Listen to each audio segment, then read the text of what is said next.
नमस्कार। आप कैसे हैं और आपके परिवार में? आइए जानते हैं रक्षाबंधन हम लोग क्यों मनाते हैं और कब मनाते हैं। रक्षाबंधन सावन के पूर्णिमा के दिन मनाया जाता है। यह त्यौहार पूरे भारतवर्ष में काफ़ी धूमधाम से मनाया जाता है।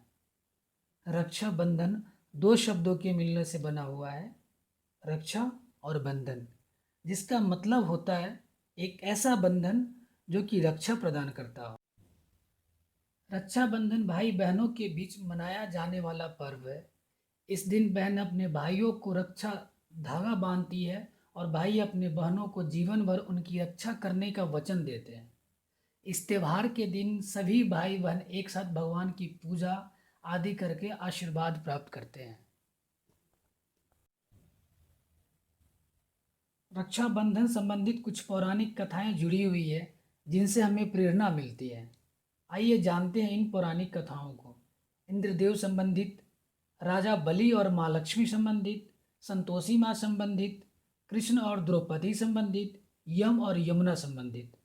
आइए इन्हें एक एक कर जानते हैं।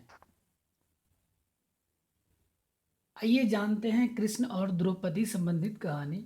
एक दिन की बात है, श्री कृष्ण भगवान अपने चाची के यहाँ जाते हैं। उनकी चाची का नाम श्रुत देवी है और श्रुत देवी अपने बच्चे को कृष्ण भगवान के हाथों में दे देती है। उस बच्चे को वरदान रहता है कि जिनकी हाथों में जाने के बाद, जिनके आशीर्वाद से ये स्वस्थ हो जाएंगे, उन्हीं के हाथों मरने की इनकी संभावना बनी रहेगी।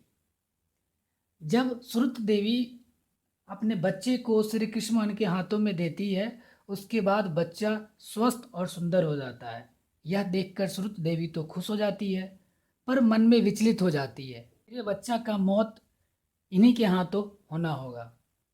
फिर उसके बाद श्रुत देवी श्री कृष्ण भगवान से प्रार्थना करती है और कहती है, हे प्रभु, मेरे बच्चा को आप जीवन दान दे देना, कभी आप इसे मौत की सजा मत देना। श्री कृष्ण भगवान बोलते हैं, मैं 100 बार तक इसकी गलतियों का माफ़ करूँगा। अगर 100 बार से ज़्यादा गलती करेगा तो इसे मैं ज़रूर दंड दूंगा। और उस बच्चे का नाम था शिशुपाल। शिशुपाल आगे चल के चंडी नामक जगह का राजा बनता है और वो काफ़ी निर्दयी और क्रूर विचार का था। वहाँ अपने जनताओं को काफ़ी दुख पहुँचाता था। एक दिन की बात है, भीड़ सभा में श्री कृष्ण भगवान को शिशुपाल निंदा करता है और वह अपनी गलती की सीमाओं 100 बार क्रॉस कर जाता है। इसके बाद क्रोध में आकर श्री कृष्ण भगवान शिशुपाल का वध कर देते हैं अपने सुदर्शन चक्र से।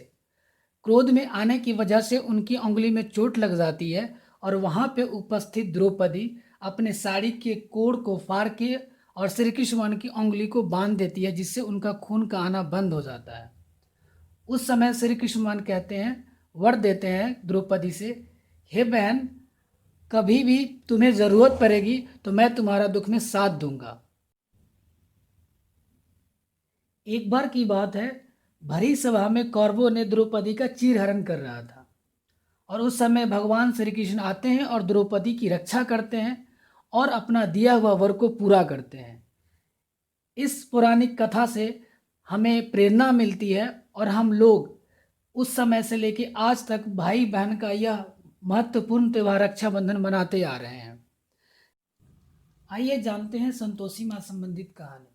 भगवान विष्णु के दो पुत्र हुए, शुभ और लाभ। इन दोनों भाइयों को एक बहन की कमी बहुत खलती थी, क्योंकि बहन के बिना वे लोग रक्षाबंधन नहीं मना सकते थे। इन दोनों भाइयों ने भगवान गणेश से एक बहन की मांग की। कुछ समय के बाद भगवान नारद ने भी गणेश को पुत्री के विषय में कहा। इस पर भगवान गणेश राजी हुए और उन्होंने एक पुत्री की कामना की। भगवान गणेश की दो पुत्रियों रिद्धि और सिद्धि की दिव्य ज्योति से माँ संतोषी का आविर्भाव हुआ।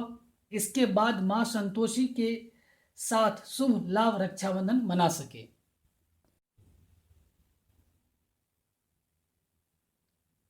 आइए जानते हैं राजा बलि और माँ लक्ष्मी की कहानी। भागवत पुराण और विष्णु पुराण के आधार पर यह माना जाता है कि जब भगवान विष्णु ने राजा बलि को हराकर तीनों लोकों पर अधिकार कर लिया, तो बलि ने भगवान विष्णु से उनके महल में रहने का आग्रह किया।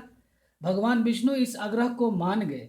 हालांकि भगवान विष्णु की पत्नी लक्ष्मी को भगवान विष्णु और बलि की मित्रता अच्छी नहीं लग रही थी। अतः उन्होंने भगवान विष्णु के साथ वैकुंठ जाने का निश्चय किया। इसके बाद माँ लक्ष्मी ने बलि को रक्षा धागा बांधकर भाई बना लिया। इस पर बलि ने लक्ष्मी को मनचाहा उपहार मांगने के लिए कहा। इस पर माँ लक्ष्मी ने राजा बलि से कहा कि हे भगवान, विष्णु को इस वचन से मुक्त करे कि भगवान विष्णु उसके महल में रहेंगे। बलि ने यह बात मान ली और साथ ही माँ लक्ष्मी को अपनी बहन के रूप में स्वीकार कर लिया। आइए जानते हैं इंद्रदेव संबंधित। भविष्यत पुराण के अनुसार दैत्यों और देवताओं के मध्य होने वाले एक युद्ध में भगवान इंद्र को एक असुर राजा बलि ने हरा दिया था। इस समय इंद्र की पत्नी सची ने भगवान विष्णु से मदद मांगी। भगवान विष्णु ने सची को सूती धागे से एक हाथ में पहने जाने वाला वयल बनाकर दिया। इस वलय को भगवान विष्णु ने पवित्र वलय कहा। सची ने इस धागे को इंद्र की कलाई में बांध दिया तथा इंद्र की सुरक्षा और सफलता की कामना की। इसके बाद अगले युद्ध में इंद्र बलि नामक असुर को हराने में सफल हुए और पुनः अमरावती पर अपना अधिकार कर लिया। यहाँ से इस पवित्र धागे का प्रचलन आरंभ हुआ। इसके बाद युद्ध में जाने के पहले अपने पति को औरतें यह धागा बांधती थी। इस तरह यह त्यौहार सिर्फ भाइयों बहनों तक ही सीमित नहीं रह गया। आइए जानते हैं यम और यमुना संबंधित कहानी। एक अन्य पौराणिक कहानी के अनुसार मृत्यु के देवता यम जब अपनी बहन यमुना से 12 वर्ष तक मिलने नहीं गए तो यमुना दुखी हुई और माँ गंगा से इस बारे में बात की।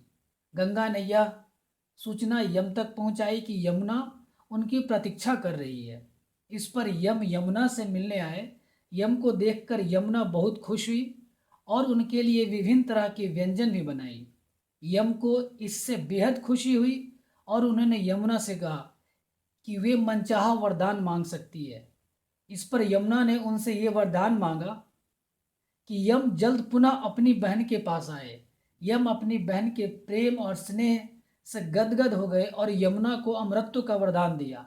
भाई बहन के इस प्रेम को भी रक्षाबंधन के हवाले से याद किया जाने लगा। रक्षाबंधन संबंधित ऐतिहासिक कई घटनाएं हैं। विश्व इतिहास में रक्षाबंधन का बहुत महत्व रहा है। रक्षाबंधन संबंधित कुछ महत्वपूर्ण घटनाओं को जानते हैं। सिकंदर और राजा पुरु।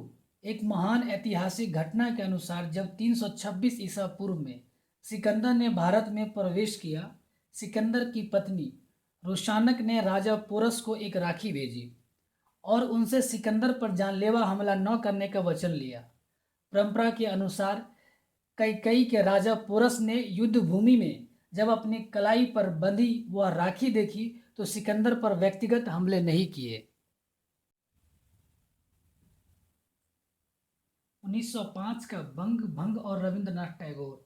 भारत में जिस समय भारत अंग्रेज अपनी सत्ता जमाए रखने के लिए डिवाइड एंड रूल की पॉलिसी अपना रहे थे, उस समय रविंद्रनाथ टैगोर ने लोगों में एकता के लिए रक्षाबंधन का पर्व मनाया। वर्ष 1905 में बंगाल की एकता को देखते हुए ब्रिटिश सरकार बंगाल को विभाजित तथा हिंदू और मुस्लिमों में सांप्रदायिक फूट डालने की कोशिश करती रही। इस समय बंगाल में हिंदू मुस्लिम एकता बनाए रखने के लिए और देश भर में एकता का संदेश देने के लिए रविंद्रनाथ टैगोर ने रक्षाबंधन का पर्व मनाना शुरू किया।